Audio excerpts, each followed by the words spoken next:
This is turning out to be Ryan and Brian's lay on the couch and talk about our feelings and issues corner. This is supposed to be a lighthearted way of starting the show, but boy.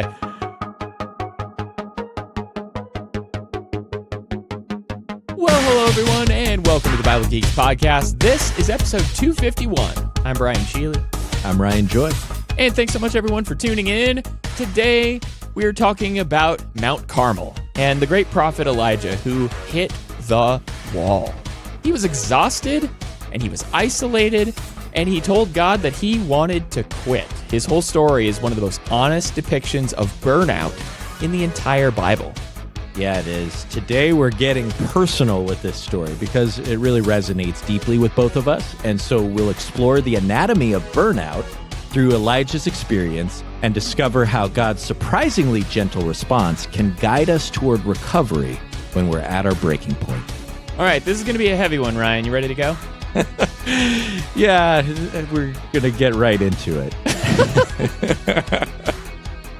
So early on in the brainstorming for this season, you had a whole plan of all of these different figures of faith and moments.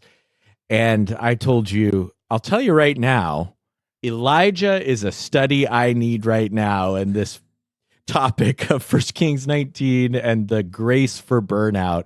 It was just like such a flashing light. God has sent this for you from Brian's brainstorm for us to have a conversation that is going to be encouraging. So I am excited about getting into this topic. Sometimes you're feeling something and you run across a story or you make a connection in your own study and it's like, yep, that's what I needed to hear right now. Yeah. And I think that definitely lands with what you're saying there. You know, for me, I think this story hits home right now just from the standpoint of so many of things in my life have changed. That's a conversation Sherilyn and I were having actually recently was how many things in our life are different than they used to be even a few years ago.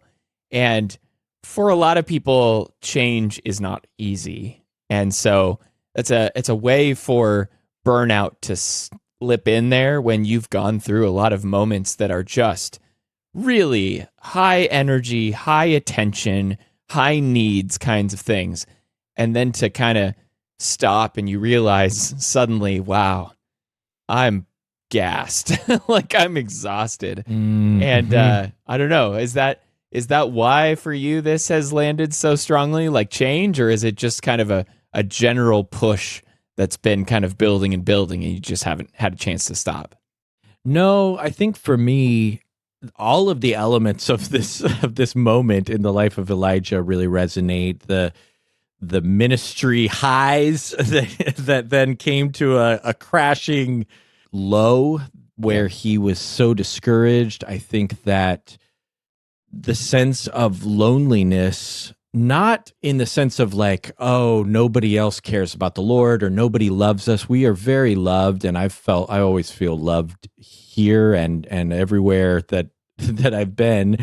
And I don't think that I'm so special that I'm the one that cares about these things in the church the most. But sometimes in the role that I'm in, I can end up feeling sort of isolated, or me and Adrian together can, where people will say, hey, we need to do this stuff. And we're like, okay, let's do it. And then we pour ourselves into it and look around and like, not because they don't care, but because life is happening, the people we thought were our partners sometimes aren't part of it. And then we look around and maybe there isn't much participation in these initiatives that we felt like we all started. And then it becomes even more complicated, kind of like the Epaphroditus Philippians situation where he loves them and they love him and they're all worried about each other, where we are wanting to make these things a success, but then people who are our friends, who are our brothers and sisters, are feeling like bad or guilty because they're not supporting this thing that now we're invested in. Often it's like two parties operating on different wavelengths or at different stages of the process when you're not like fully aligned with other people, and like they might not be treating it as important as you are, or you're treating it like super important or not as much as them, or like sometimes just that difference in the way that things line up and people treat situations can cause tension. So I've been there for sure. This is turning out to be Ryan and Brian's lay on the couch and talk about our feelings and issues corner. This is supposed to be a lighthearted way of starting the show, but boy, that was a bad icebreaker. If that's welcome what to it a was. Conversation about burnout. I have all these feelings. Anyway, let's move into the story of 1 Kings 19, because I think what we're going to get into here is really going to start to resonate with a lot of the stuff we've just been talking about change and about, different workloads and all these kinds of relationship issues that might be going on. Elijah, he knew what we're talking about here. Here's the story. So we're going to tell the story here from 1 Kings 19, and this is, I think, what we're calling the anatomy of burnout. And I like that thought process here. Why don't you walk us through the first part of this story that I don't often start with, but I think it's the precursor to a lot of what's going on, the crash in part 1. Yeah, he has just had this huge victory. God used Elijah in a major way, famously, right? And the showdown with the prophets of Baal. God's doing miracles. Elijah tells him what it is. I mean, he just lays it out there bare and mocks them and makes it clear to all of Israel who the true God is. And then Ahab and Jezebel, you know how that power couple are. They go and start threatening and looking for him, and he runs away. And he ends up praying under a broom tree here in 1 Kings 19, verse 4. And he says, "It is enough now, O Lord. Take away my life." And so, like we were talking about the way you can have sort of a high adrenaline that brings a crash afterwards, the low. And this is really happening to such a point that he doesn't want to live anymore, which I've never been at this point. You see figures of faith like Job, like Jonah and weird melodrama that he has. And here, like Elijah, asking God, this is his prayer, a prayer that God wisely will not answer, for God to kill him, for God to end his life. So he is at his wit's end. He's at that point where, like Moses before him, he is done with this work and doesn't know what to do, but at least he goes and turns to God and takes this weariness and frustration before the Lord. So why do you think God includes such brutally honest prayers in Scripture instead of like clean them all up? I mean, this is a pretty raw picture of the prophet here. Isn't it interesting how God doesn't pull punches with sharing this story with us? Because this isn't like Elijah's shining moment. He's just gotten through doing one of the most amazing things in this. I always think of like this is like the Super Bowl of SmackDowns, where it's like, bring it on, everybody else, prophets of Baal. Like you can't even hold an actual candle to God. You literally cannot even light this sacrifice on fire. God is completely in control here. And so it's like, what more accomplishment does Elijah need to have had in his life than this amazing moment that he's able to just lay the gauntlet down and turn to his own people and say, you guys need to choose who you're going to serve. Make a choice here. And then just walks away, and it just so quickly turns around from this positive story to such a negative situation for him. And it didn't really take very much.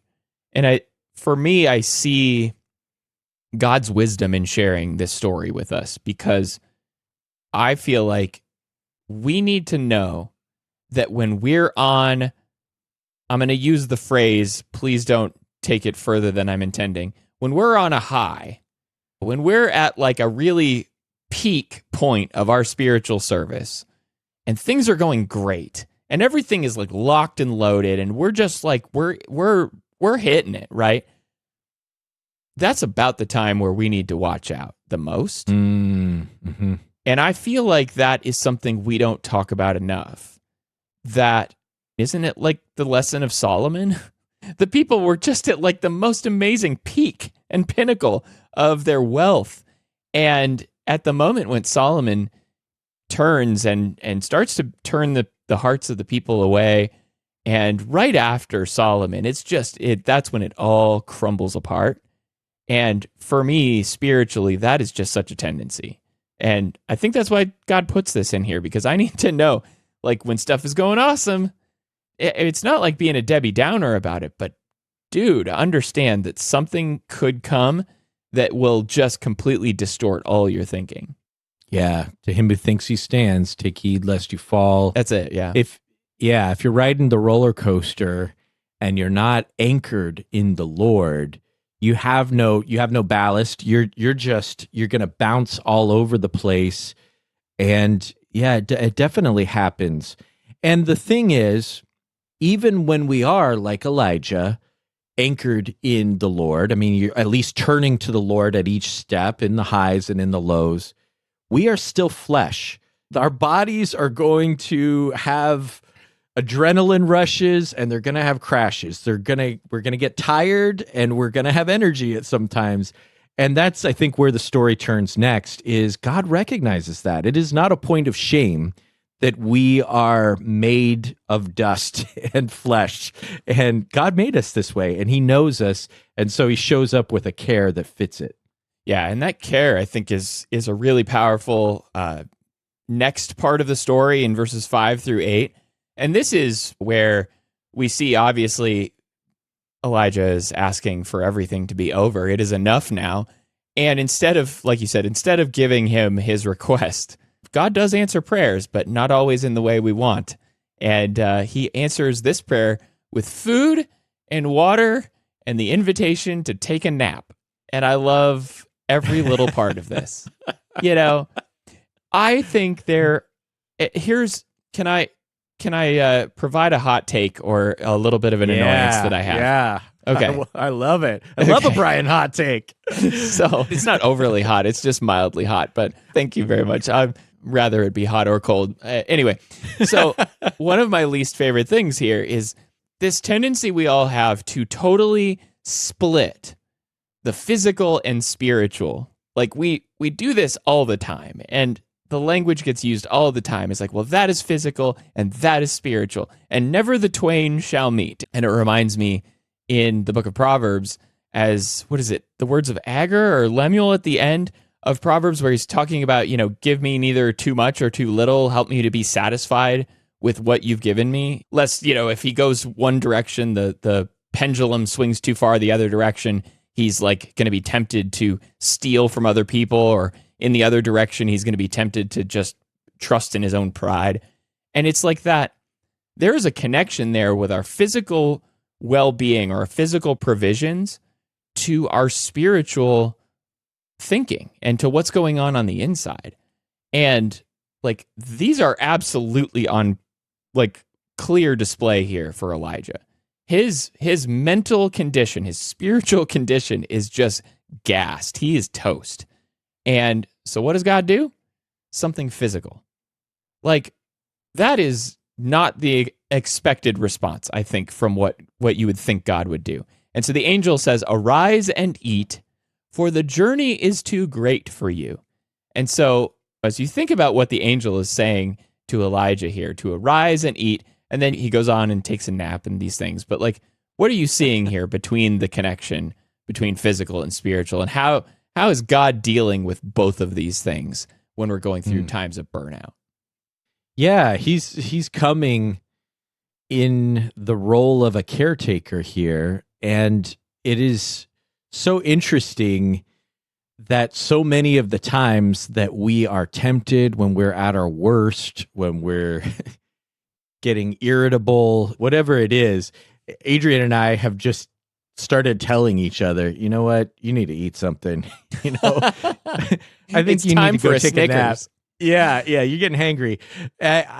There's a phrase, I don't know who came up with this, but we've been talking about it for years. HALT is the acronym. Hungry, angry, lonely, tired. Like, take care of those things, because if not, then temptation is waiting.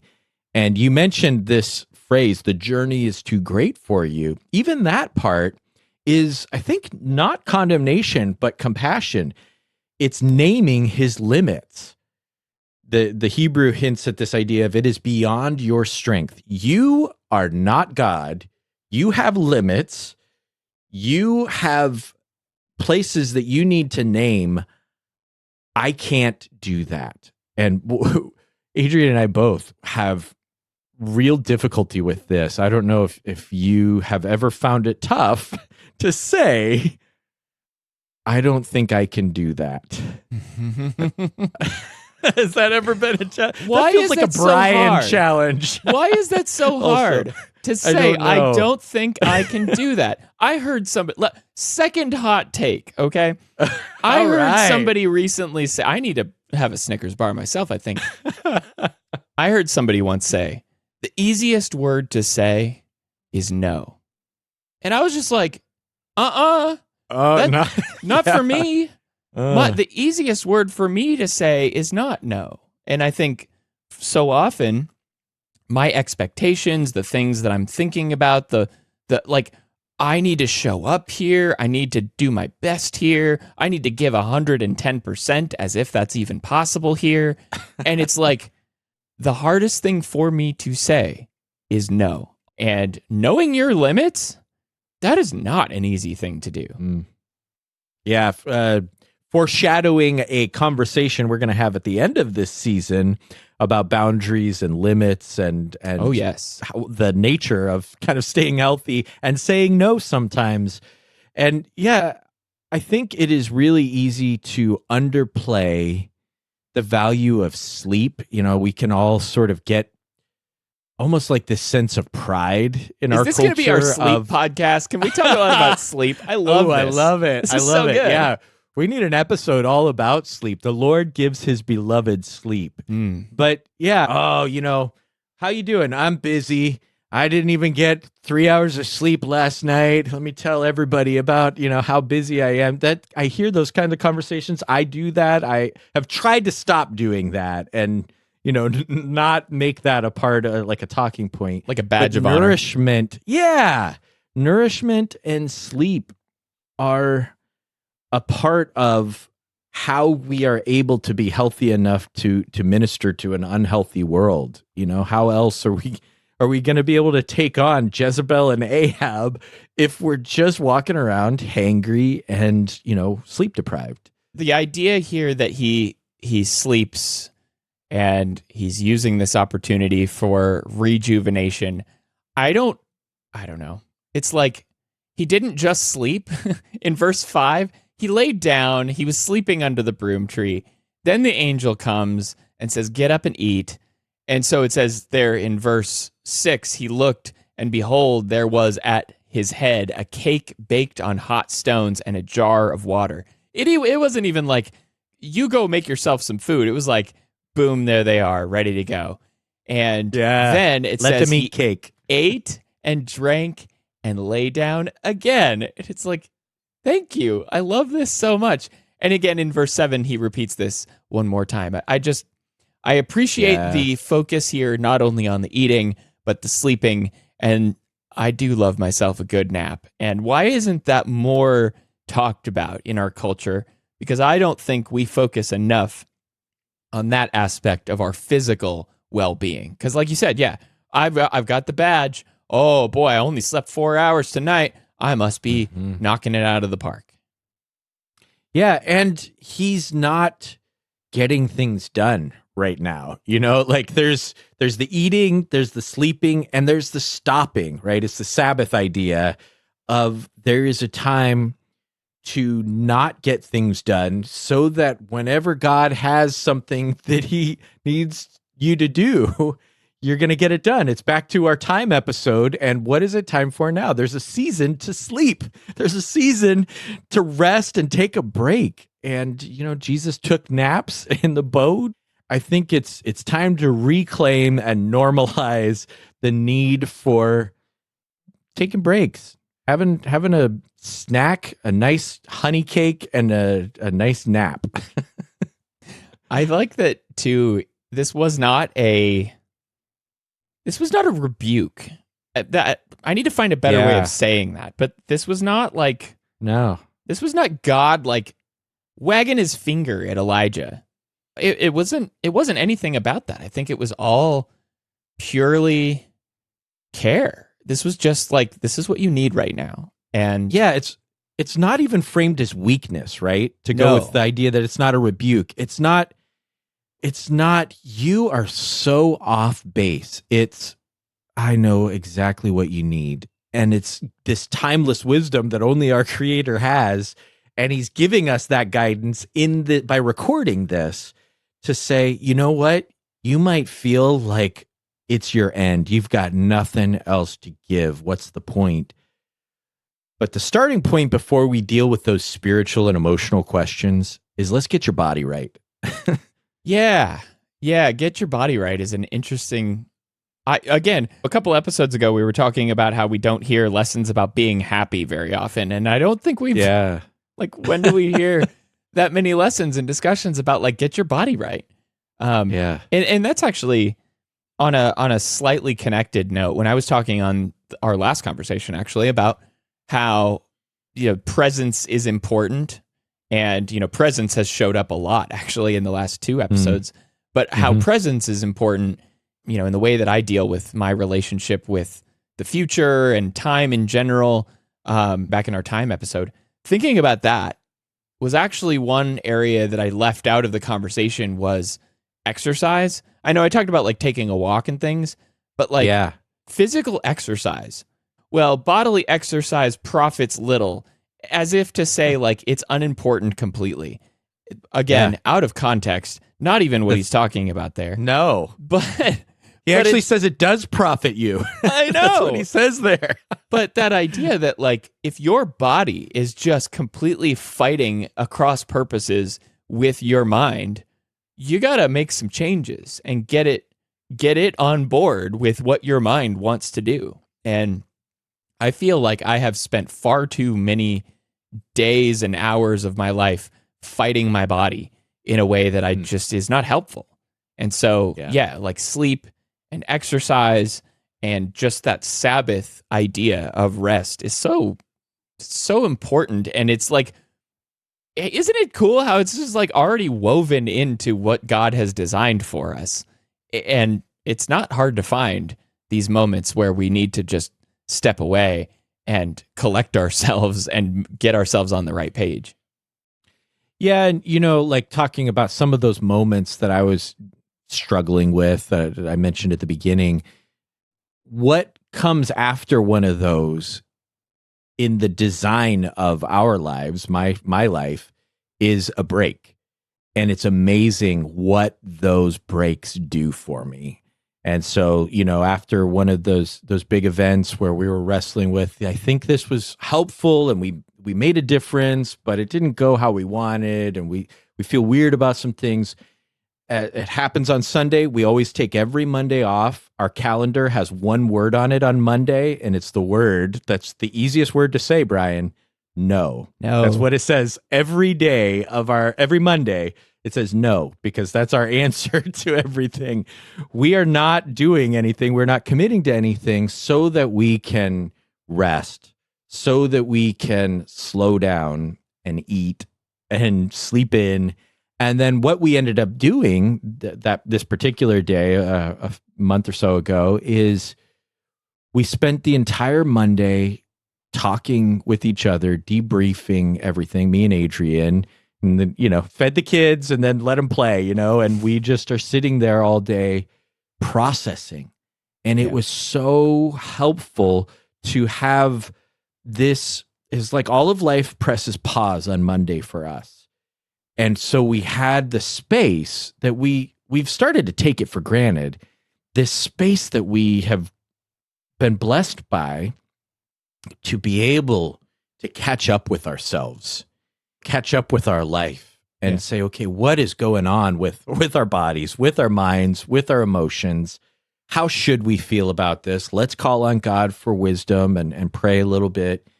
And that's kind of what is happening here with Elijah is there's this just pause. You're done with that. You're not, you're done with the mountain showdown. You're not yet going to be mentoring Elisha. That's coming next. Right now, you just eat and sleep and be with God. And whenever it's time, after 40 days and 40 nights, I'm going to send you back out. Okay, so it's going to be really helpful here for us to take a pause in this conversation. Now, you were just talking about pauses, so let's take another pause. Yeah. Before we move on to the way that God deals with this situation at the end, I want to take a super quick armchair quarterback moment and stop for a little bit of reflection on a couple quotes I found. I'm ready to go in, Coach. Just give me a chance. I'm going to execute a button hook pattern super slow-mo. I just wanted another excuse to use that soundbite. But So good. Okay, so in a lot of this conversation, what's going to come out is this idea that we're not being productive right now. And a lot of what we're saying here about stopping and about taking a break really flies in the face of some of what I'm calling hustle culture that exists out there right now. And so I found a quote, one of two that we'll go through. This quote says, "The answer isn't necessarily less work. It can be finding the energy to wake up a little earlier and meditate or blocking off time for lunch during the day to unwind." The second quote that I found, really, this is my favorite one, I think, of the two. So this one's a little bit more aggressive. I think the first one was a bit more like, yeah, you could see value in that. But this one says, "Don't stop when you're tired. Stop when you're done." That's a quote from David Goggins in this idea of hustle culture. Don't stop when you're tired, Ryan. Stop when you're done. What do you think about that? Do you think that's a solid advice for our life? There is a time when you need to push through. Absolutely. We learn to almost shut off our tired and push through at times. You and I definitely are very guilty of that. Yep. But we all could use the wisdom to notice when you're tired and stop and let an angel and his wisdom teach you to take a break there. I would be much more proud of myself. I would feel better about myself if I lived those quotes exclusively and never stopped when I was tired or slept through that possible prayer alarm and, tried to meet my day at my normal starting time. Like, that sounds virtuous. That sounds righteous. It's not just hustle culture. That sounds like spiritual disciplines, church culture, like what we could think is the righteous way. Paul wasn't taking it easy ever. Jesus had so much to do and he was pushing it. But actually, what they both teach us is to respect our weakness. Even Jesus honored or at least dealt with, accepted, embraced the fact that he came to live as a human and he needed certain things. I'm interested in your take. You found these. What are you thinking about these? I feel like these, along with so many statements of concrete, absolute truth, are a challenge because for me, they offer more of a cause for shame. Than they do an encouragement to do better. Because, of course, when I am tired and I am just gassed, which I do feel even today, I feel times when it's like, it's time to stop. There are moments where I feel like that. And it's just like, if I were to only think about these kinds of ideas, don't stop when you're tired, stop when you're done, I am going to literally just feel terrible about myself. And that's not going to be motivating to do any positive, good work as a result of it. So I feel like it is a challenge when somebody has a very strong absolute statement. You have to go back to Ecclesiastes 3. You have to go back to a place where you really have a choice to make. What is it time for today? And sometimes the answer is not a hard absolute statement that thou shalt always hustle. It's a statement to say, my body right now is telling me, take a break. And so to listen to that is, I think, a more wise and discerning way of handling these things. For me, it really isn't great advice. And I think it's a little bit more toxic than it could wind up being helpful.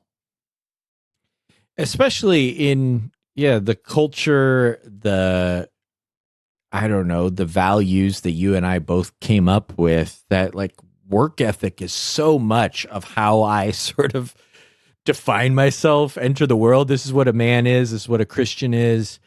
And so it has definitely been a journey already, and this is a reminder. I love the way you brought in the prayer quote, because that's a different twist on pushing yourself, right? It's like the John Wesley, I have so much to do today, I need to spend 2 hours praying.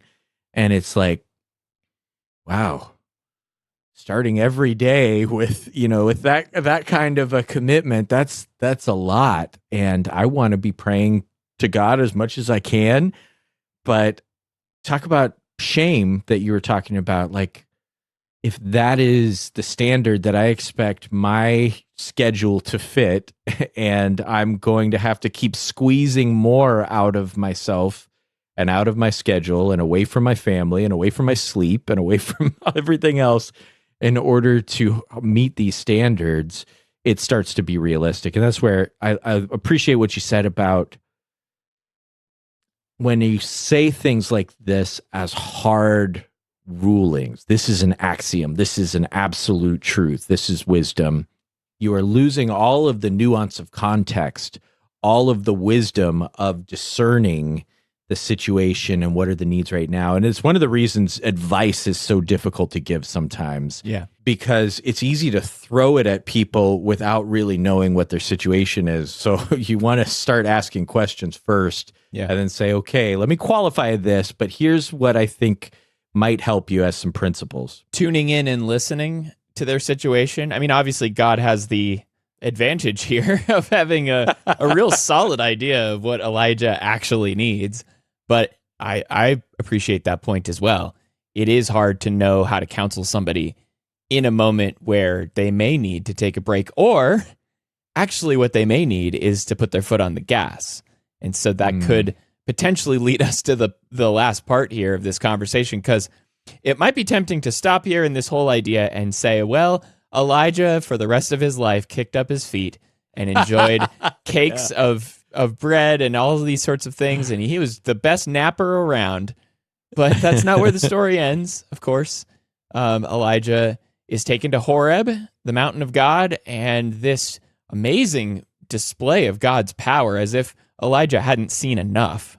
Elijah gets to see an amazing power of God displayed before him. And in this whole climactic end of the story is maybe a controversial place that we go sometimes, where Elijah hears a gentle whisper, and God is able to direct him on the next steps here of his life. So what are you thinking about this story when God comes to him and whispers to him his next steps? Why that? Why is that important in this story?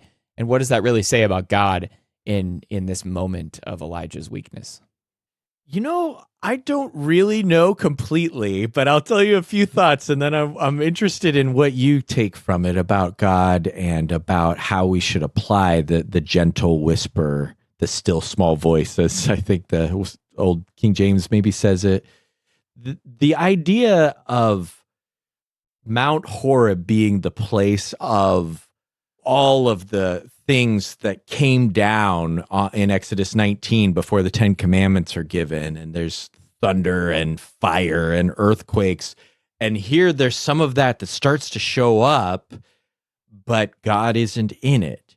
And whenever he shows up in the gentle whisper, or it can even be translated the sound of sheer silence, whenever that's what God's presence is found in, there's definitely something in contrast, not only to Moses' experience and to this bigness of what we think of as acts of God, but also in contrast to the experience he had with the prophets of Baal and all of the highs we were talking about earlier. this is not so much a low, but it is a lull. It is a quietness where he's finding God. And that's definitely, you and I have found in our lives that this is a space we need to carve out for stillness and silence to try to reconnect with the Lord. But what do you think we're supposed to take from this about God or about our lives? I'm I feel like I haven't landed yet on what this means. I'm not going to come out here with any hot takes hard on truth. anything. Come on. But for me, I'm seeing in this story that big contrast, right? It is compared to Carmel and everything that had just happened. And like you're saying, compared to a lot of these other moments with Moses and the voice of God being this booming experience, or the idea that God is displaying himself, his presence in such fantastic and amazing things. But then contrasted with where is the message actually for Elijah? It's in this quietness. And I think that's, for me, I think that is the definition of the way you talk, not what you say. I think if Elijah would have been approached by God in a more forceful way, I don't know that would have been necessarily landing with what Elijah needed to hear in the way that he needed to hear it. So yeah, maybe just like lining up the delivery with the actual message itself. Yeah. He needed encouragement, yes, right? He needed strength. He needed to be built up. He didn't need a charge at that moment from God. He certainly didn't need rebuked from God. Yeah, that makes a lot of sense. And I think that there are times whenever I was struggling here like a month ago with some of this, one of my dear brothers kept meeting me with his own feelings of happiness. Okay. And like booming. How did that work? No, you gotta. How did that work out for you, Ryan? It didn't resonate. It was just like, you got to celebrate the wins. There's so much that's great that's going on, and I didn't want to discourage him. I wanted to, and he was right. It's true, and it's like, yeah, there is a lot, and I see that, and it's really good. But it just wasn't helpful to me because I was not at that spot, and just telling me didn't take me there with the place that he was at. And what was more helpful were those that have come alongside and said, yeah, I've been there. That is rough. And like being with me as I find my way into a different place. And that's, I don't know, that kind of makes me think of this tone of voice idea, right? I think what you just said is exactly what I struggle with so often, is like, how can I be frustrated, or how can it not land with me when somebody is like overflowing with joy at me? It sort of, again, kind of connects back to our first episode this season about joy and happiness and how sadness fits into that. It's like, there are moments where somebody's overly happy approach is just not going to be the key that unlocks everything. It may actually do more harm than good. And for Elijah, I think he needed to hear from God in the way that he heard from God. And we need to be sensitive to that, I think, too, when we approach others who may be going through this themselves. It's a delicate balance on how to handle that, and to acknowledge God is not like dismissing what he's feeling. He's not telling him, well, you're less of a servant of mine because you're struggling with this right now.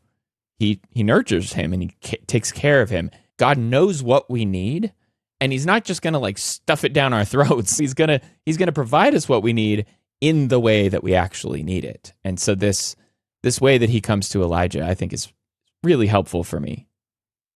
And I love that I was just looking at this, he asks him twice, right? What are you doing here? And it's like, just, it makes it clear that this is a process. It didn't just, him coming in that whisper, it didn't fix him. He is still needing that time, just like I guess the example I just gave of myself. Part of being human is not just that you need sleep and food sometimes, you need breaks sometimes. It's also sometimes that you need to go on this journey and take the time that it takes to go from being down to being encouraged or whatever it is that you need. Sometimes it's a process, and respecting that God sees the process. God is with him in the process. He wasn't wrong for needing to take time. And maybe that's some more grace that we can allow for ourselves from the Lord.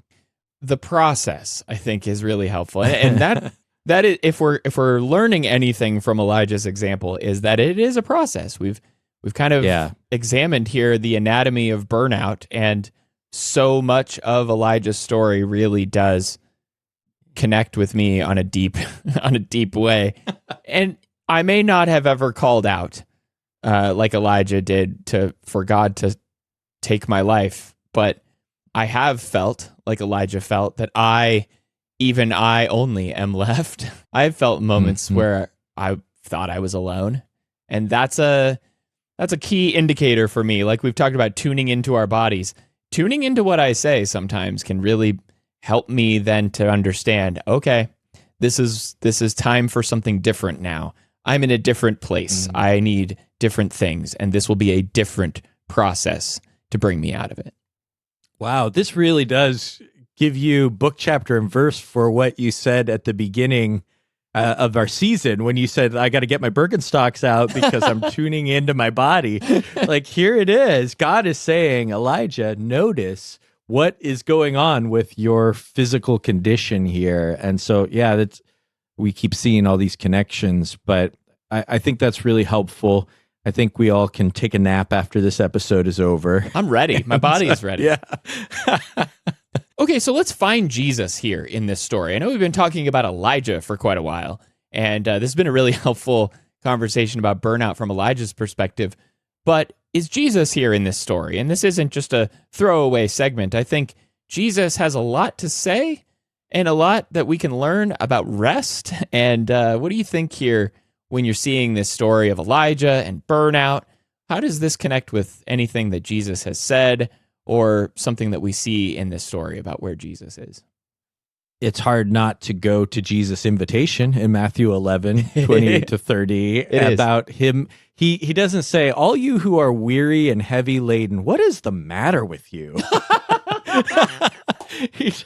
He does not suck it up, Buttercup. Suck it up. Come on.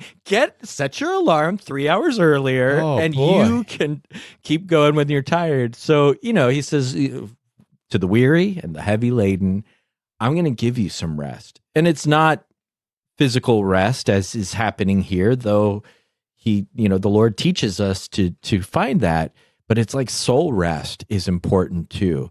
God wants us to find rest, not just in that rest to come, but even now to rest in him and to know that under his ordered rule, under his care, we are looked out for. We have someone who is with us and who wants us to be blessed. What do you think of? Where do you see Jesus in this story? Yeah, I think Matthew 11 is the quintessential verse here. It really does highlight the difference between the way that the Pharisees would have yoked their hearers. They seemed very, they would have been very on board with those hustle culture quotes that we read before. You push it all the way. And, just okay.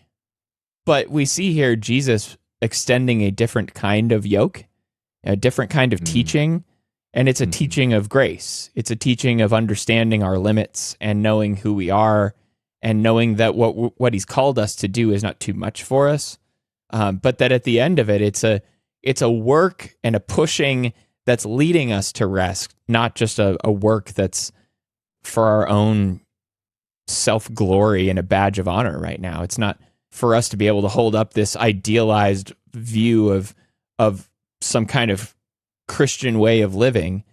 It's a way of pointing people to the rest they can experience with Jesus. We don't often think about God in that way. as we have in this story of Elijah, that he's nurturing and caring. And again, it goes back to our Ezekiel conversation too, about how God is nurturing. He is caring. He has very strong stand against unholiness and unrighteousness, of course, and his glory is to be upheld above all things, but he is nurturing and he does care, and he does want us to be enlivened in our way and not to be a valley of dry, dead, desiccated bones that are just like spent, right? He wants us to be alive, and that's what Jesus extends. And I think this is one of the reasons why Jesus' call here resonated with so many people, because I'm sure so many people were just tired of being bullied around by the Pharisees and by the religious leaders of the day, and even just the inadequacy to be able to follow the old law completely. When they heard Jesus saying this, I think they were hopeful for something more grace-filled than what they had experienced previously. Yeah, that's really cool. And Jesus is going to feed people physical food. Yeah. He's going to feed people spiritual food. He's going to provide that nourishment, that care in so many ways, compassion for those who are really in need, in their bodies for healing and in their spirits for strength. I think it's cool that Elijah and Moses, who also met God on a mountain, will later meet up with Jesus on a mountain again and see God, just sit there talking to him as he's glorified, and he'll have a fuller understanding of who the Lord is as he hangs out with Jesus, as he's transfigured in Matthew 17. I did not even pull that out, but that is a deep cut I'm going to think about for a while. So let's move on here for our challenge for the week. I am ready to face any challenges that might be foolish enough to face me. And if you're wondering what a challenge for this week might be, yeah, you guessed it. This week we're going to practice receiving God's care, and we're going to identify one thing that we can do to address physical or emotional exhaustion. Maybe you need to take a nap. Take one. Maybe you need to go take a walk. Go take one. Have a meal. Go eat it. While you do it, think about Jesus' words here. Come to me and I will give you rest. This is not about being lazy. This is about accepting that God has grace enough for you and your limits. I love that. I'm looking out my window right now at a hammock and thinking, I think that is the kind of theology I need to practice, some hammock theology. I do. I love it. And maybe as you're practicing this, you can think about those things that you read from our previous challenge. Ryan, I know you got done with all of this Ezekiel talk. Last week we were talking about this workshop idea of like immersing ourselves in a chapter, and Ezekiel 37 was on the list. What did you get from that as you read through it? Oh yeah, reading through it again, it just I had forgotten how much was packed into that chapter. It's like a summary that pulls together a lot of other themes in Ezekiel. But I'm actually more interested in what you took from reading that chapter, since I talked a lot about Ezekiel last time. Yeah, I think it is hitting me even more. I think I was already talking about it just a second ago about the Valley of Dry Bones, right? It's that on the heels of this conversation, there's something very powerful about that idea. God is the God who created the Garden of Eden. God is the God who brings life and who wants us to be full of life. And for us to be spiritually dead was not what God ever wanted and not what he wants for us today. Yeah, that's the power of that vision. Yeah. It's sometimes we feel like dry bones, but it's a vision of restoration, right? Of God bringing health and life to us. And it's of course, someday we will be truly and fully resurrected. But really, that vision is about the life that he brings to us now in Christ. All right, so this episode, we've been talking about being spiritually and emotionally exhausted and how God is going to help us in that with his gentle and practical care. I'm getting from this conversation really the importance of sleeping. And I am a recovering badge of honor where of those people who used to say, I only slept 5 hours today. And you can throw that whole idea in the trash. I love my sleep. Get as much sleep as possible. The Lord does not want us to be lazy, of course, yet if we do not sleep, how can we be expected to enjoy the rest that's coming at the end of all this? I love rest. Bring it on. Yeah, I think my takeaway from all of this conversation has to do with just what you said, connecting to the shame idea, that there is no shame in being human. Like, not human like, oh, we're all human, everybody makes mistakes. That's true.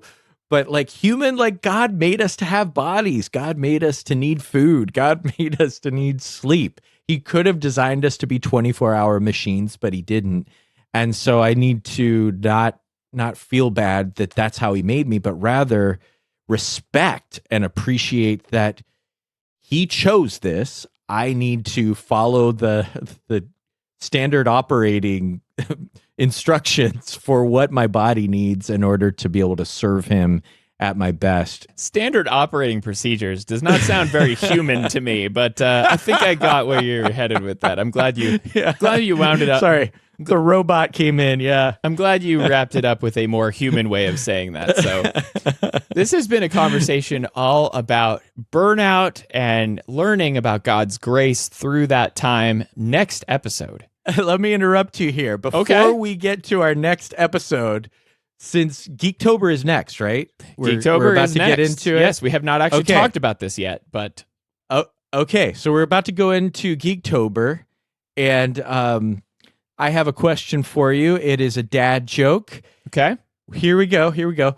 What is the easiest city in the Bible to spell? The answer is Ai. And we're going to be talking about, remember Joshua conquered Ai? We're going to be talking about Ai next. We're going to be getting into the robots. So I'll let you take it away from there, but I wanted to get in a really, really bad dad joke for you here. That was really bad. Okay. Now I have to kick this thing off. Feel free to cut that. This is going to be great. No, Geektober begins on our next episode, and we haven't talked much about it. But if what Ryan just said is any indication, it's going to get nerdy. It's going to get real nerdy. So just until you thought we couldn't get any nerdier, we're going to spend an entire month doing some really weird episodes of some very cool topics that we're excited about. And the first one is about being a robot and how to use robots in your service, especially as we've been talking about AI with Ryan's terrible joke. We're going to talk about AI on the next episode and how to potentially use it in our service. What are the dangers of it and why we should be more discerning with it than maybe we currently are. And so we're excited about that conversation. Maybe some more dad jokes on the horizon. Who knows? So thanks so much, everyone, for tuning in. This has been the Bible Geeks podcast. You can find us on our website, BibleGeeks.fm. You can find show notes for this episode in your podcast player or at BibleGeeks.fm. You can also sign up for our newsletter there if you want to get our blog articles sent to you every week. If you have a question that you'd like to send us, you can also record it and send it to us that we could include on the show. That would be really cool. And we're really excited for Geektober, so tune in for that. Until the next episode, everyone, may the Lord bless you and keep you. Shalom.